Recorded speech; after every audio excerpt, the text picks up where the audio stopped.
السلام عليكم ورحمة الله وبركاته.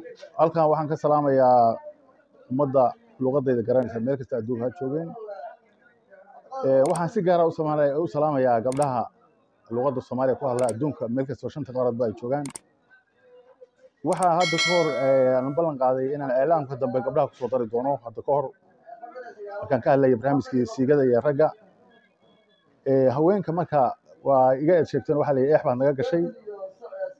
marka maadaama de shaqadu igu badan tahay waxaan doortay inaan soo gaabiyo si aan de u nafiso laakiin haddaan chance idin hayaa gabdhaha Soomaaliyeed xanuunka la yiraahdo infectionka haweenka afar nooc ugu dhaca mar xilliga caadada ku xanuunsatay oo nabar yaqaan labada waa yeelataa marna waxaa burbura xilligiisa oo muqaddimaad iyo mutaakhir buu keenaa marna wuu soo hordhaca marna waa dib dhaca laba jeerna midabkiisa isbedela xilliga oo midabku isbedelo gabadha ukuntay baa dhimanayso rimi mayso hadday rintar waa dhicinaysa qaaliban caafimaadkan Allah bixi daawadana